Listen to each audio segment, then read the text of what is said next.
On my phone, the group chat buzzed for the 8th time since the morning pictures of the exhilaration of airline tickets over the beach. Messages from my mother, my brother Daniel, his wife, and my cousin Laura that are full of emojis and exclamation points, and even Uncle Jeff. Everyone, with the exception of me, was obviously excited about the impending family vacation. I silently went through the messages, reading one in particular again. Anna, could you send your flight? Information, so that we may arrange for airport pickups.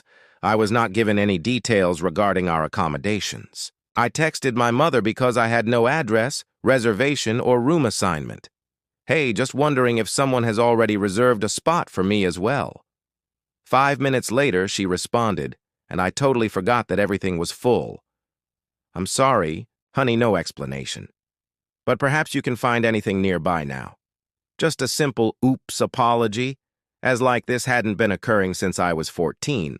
I looked at the message for a long time, feeling a mixture of astonishment and heart palpitations, and a gruesomely familiar ache in my chest, like if they had forgotten or at least acted as though you could see that I was always the last person in my family to additional chair at the table, the one whose birthday constantly fell through, and the person they neglected to include in group photos.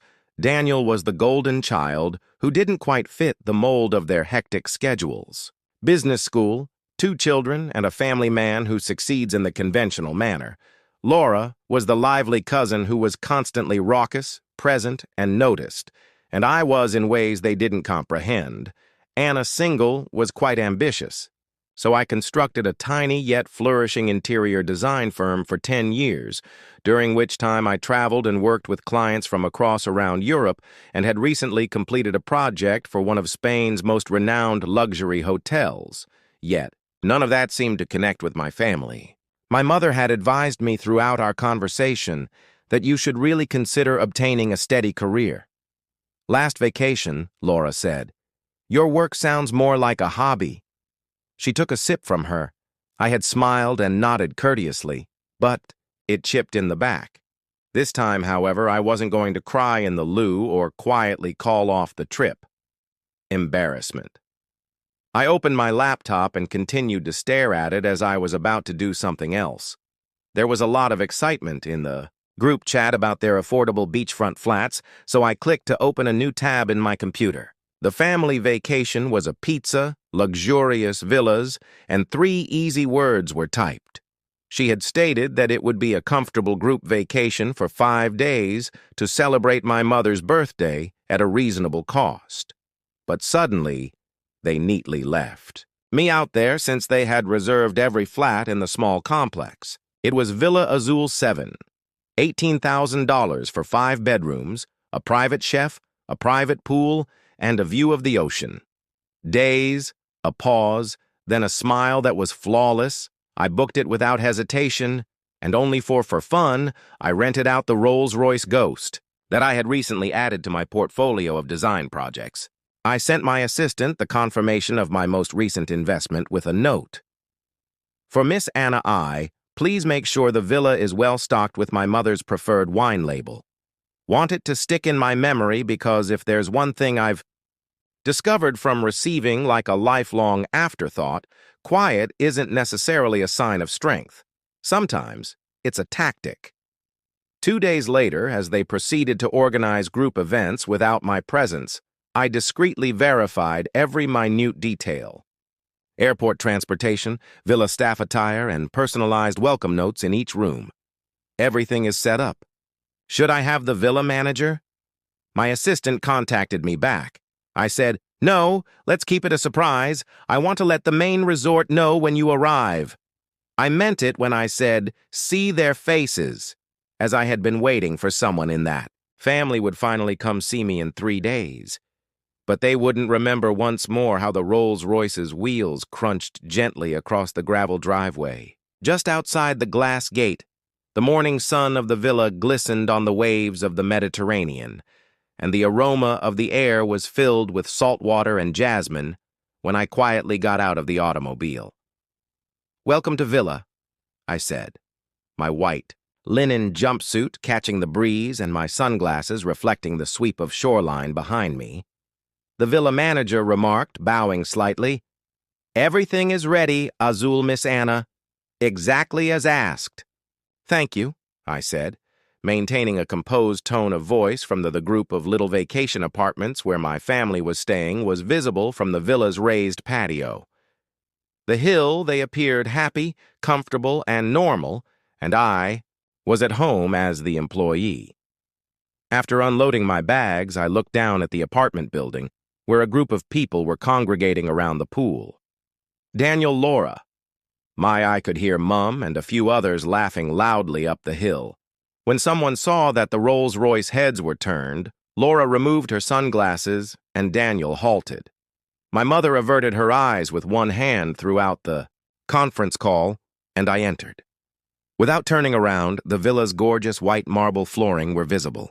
A gourmet kitchen with fresh fruit and chilled champagne on display in the enormous dining room with glass walls.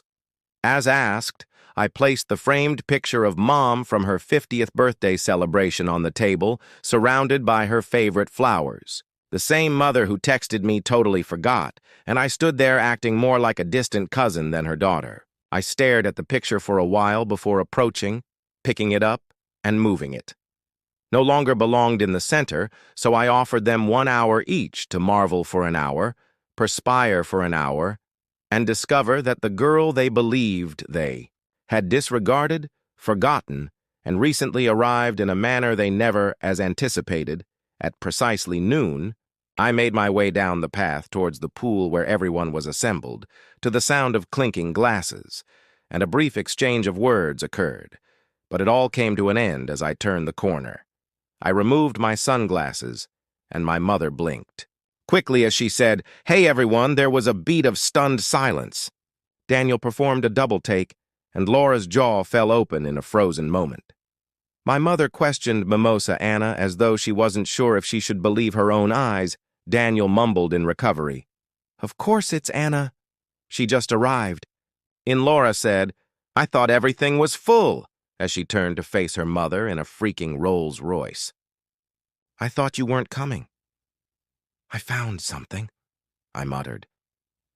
"Likely," I responded calmly, "at the last minute."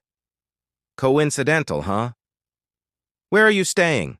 Daniel inquired, and I gestured towards the villa with Azul. Daniel blinked at that one. Laura added, "Yes, I said brushing, to the infinity pool and the private chef."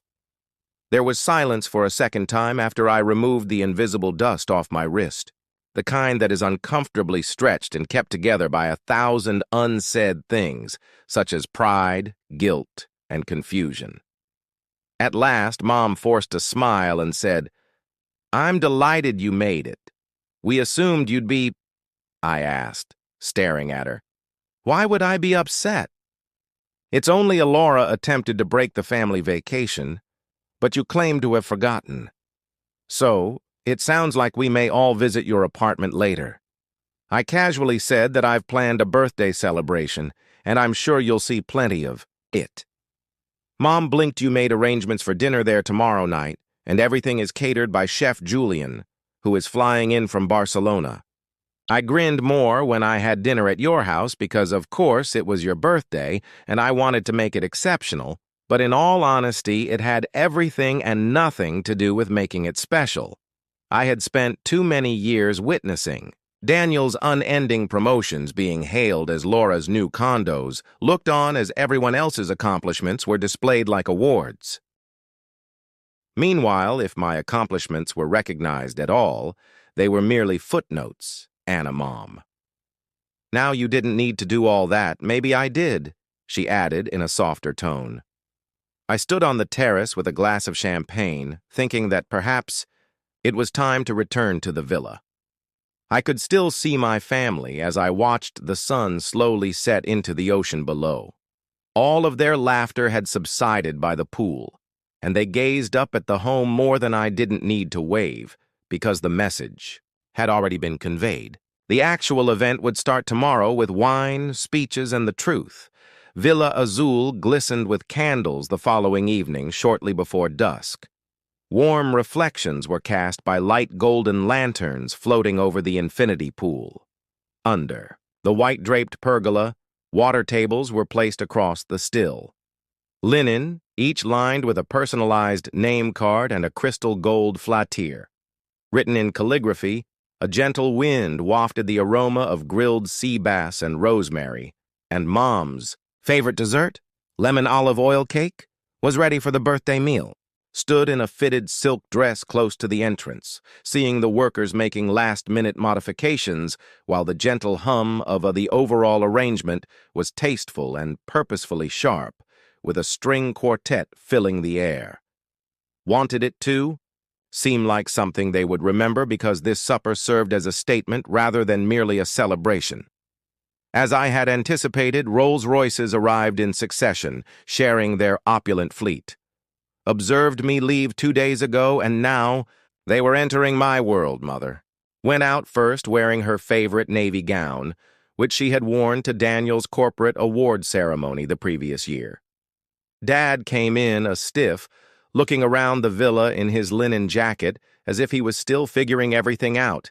Daniel and his wife Laura appeared calm and collected as usual, with their hands clasped and their expressions blank but vigilant. Until she noticed the Chef Julian's cake display was flown in from Giacomo in Milan, she murmured, and I grinned.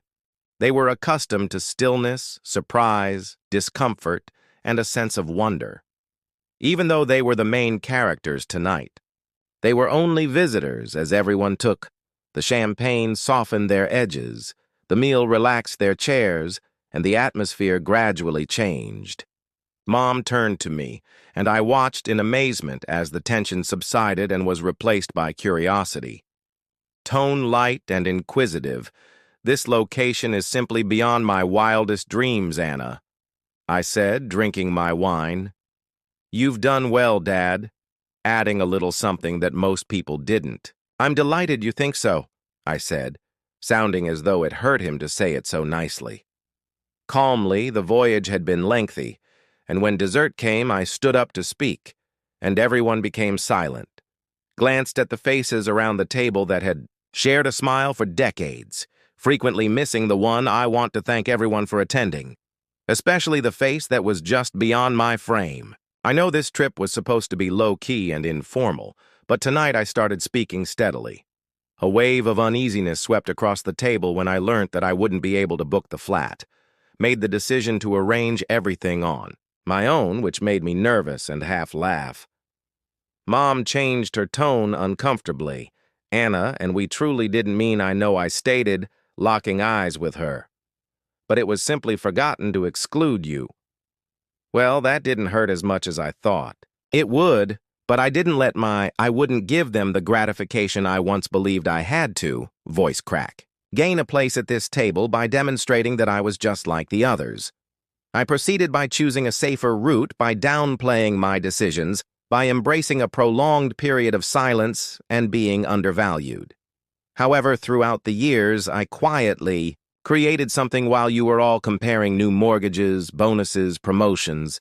And I'm not saying this for the Teslas, but I was developing a company that now serves customers in 6 countries. Laura's eyes slid away as I continued. Applause. I say this because I spent too much. I paused for a while, believing your affirmation meant something I needed. But I don't. Mom's voice was little. Anna.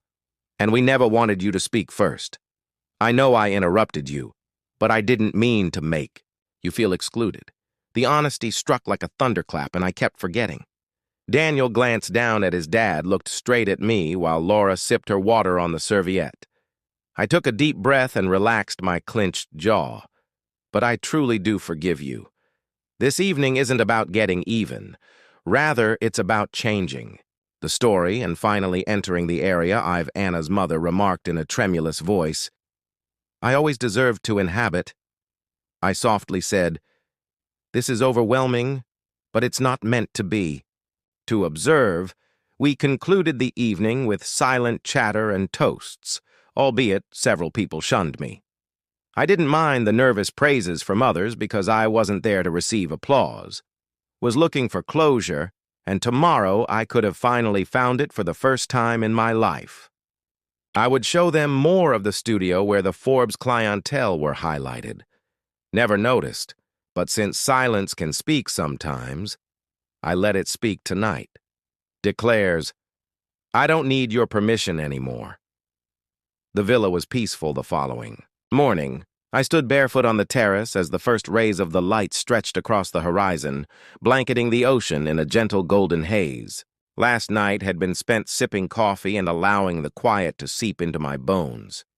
Intense and essential today, but it would be different today. By mid-morning, it was time for them to see, not just hear what I had constructed. The Rolls-Royces had returned, bringing everyone back to the villa for what I called the vision tour. Since I could see their faces showed that they were unsure of what to anticipate, and Mom was anxious. Laura shrugged but stared as Dad guarded Daniel muttered something to her. His face blushed a little, although it had been a while since we stood there. The breeze changed, and we were silent for a while. Dad, I remarked at last, do you enjoy my work even? He appeared surprised by my ideology and manner. Now that, I'm too big to fail? Do you believe in it or do you only trust the numbers? I'll admit that I don't always understand it, but he opened his mouth and closed it. Evidently others do, and I grinned resentfully there. But I'm not trying to be not now, I murmured quietly, not by the company that spent years courteously. He nodded slowly, ignoring my full view. So, it's a no? It's a not yet? I edited, perhaps we might collaborate on a particular project on my terms. He appeared startled before reflecting. That might work, and I continued. We do things transparently now. He gave a small laugh. Send my lawyer the details of the licensing. Rights. I had to be resentful and a little proud of you because you've grown strong. He turned to I apologize for the delay. But I wanted to say that you've always been intelligent, Anna. I remained silent and watched him cross the stone path past the lavender beds facing the world that used to be too small for me. I discovered a message from Daniel on my phone later that evening. Would you mind taking a moment tomorrow? I wasn't surprised because the dynamics were changing. One by one, they were starting to see that the individual they had undervalued was now at the core of the narrative, and they were no longer certain where they fit in it. The trip's last morning arrived with a gentle breeze and a soft pink sky. And blue, I allowed the waves to pour over me as I stood barefoot on the beach in front of the villa. The sea has a way of grounding everything in and removing the cacophony from my toes. The family would board their planes and return to their residences in a few hours, maintaining their tight-knit routines, group conversations. But life would be different now that they had witnessed. I'm not the calm, artistic version they made, but I'm always figuring things out. But I was the one who didn't require their. With permission, I turned to find Daniel, standing there with his hands in his pockets and his eyes in his pockets when a gentle knock on the balcony door came. Illegible. Come for a walk? He inquired as we walked along the water's edge in. I owe you an apology, he finally murmured after a minute of silence. I think I always thought I was shielding you from my doubts. By ignoring me? I whispered, and he nodded. Yeah, I minimized your selections since I didn't comprehend what they were. I stated without hesitation that you were my favorite since I was the mature and responsible one. Resentment. And you didn't, he said, because you played the part they wanted. This required more bravery than I've ever possessed. We halted our stroll when the waves curled. I noticed your firm's figures, he added, around our ankles. I researched everything after last. What you accomplished tonight, Anna, is not just amazing, it's visionary. I looked him in the eye and said, Thank you. He paused, asking whether he would ever allow me to invest privately. I'm not requesting favors. I just think you're building this time. I'll think about it, said the person after the surprise.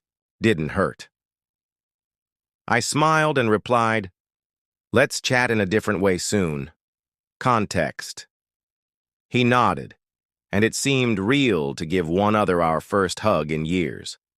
The family assembled at the villa for a final breakfast, and the staff had set up a buffet with freshly baked pastries on the patio. There was definitely some uneasiness in the air, but there were also fresh eggs, local cheeses, and Laura softly avoided making eye contact. But I could see that her tone had changed. Instead of being condescending or using snarky remarks, she came up to me with two. She offered a mimosa ceasefire and said, "Your place is beautiful." I took it. I partially smiled and understood why you kept it private since we would have wrecked it. Perhaps she nodded. And you were correct. I really enjoyed portraying the prosperous relative. I understand that receiving the check made me feel important. Laura looked at me and added, "I've done things for approval too, just in different ways." What happens now? I said I wasn't going anywhere, but I'm also not. As they prepared to depart, I shrank to make everyone else feel more at ease. Observed the Rolls-Royces lining up once more from the upper balcony, their bags carefully loaded and their talks more cautious. Compared to earlier, my parents moved more slowly as they approached the automobile together. Mom's eyes met mine. One last time, and this time there was no artificial smile. I nodded quietly and smiled a little softer, not needing anything in return. Otherwise, there was silence in the villa as the candles were out. After the glasses were removed, the room became quiet again, as if it had been holding its breath for the entire week. I walked through the rooms by themselves, barefoot, touching the large glass windows, marble surfaces. All of the carefully chosen artwork on the walls is mine and was earned. I went to see the last framed item in my office, which was a copy of the email I had given my father 6 years prior, requesting a tiny, "I'm not sure how this works," perhaps, after reading his comment below, "Anna." I tapped the frame and grinned. "Thank you, and will continue freelancing for the time being." Whispered because, ultimately, every uncertainty turned into fuel and every rejection into... So, I drank a glass of wine as the sun was setting and went out onto the patio once more. The wind was warm, and I remembered the girl I was 15 years ago, eager, hungry, and subtly fierce, while the air smelt of salt and lavender. The yearning for acceptance from those who could never really offer it, and I considered who I had changed into. Despite their presence, I raised my glass to the sea and listened to the silence. No one else designed the seats at a table that I had made by myself, so they forgot to those who recall themselves in a whisper.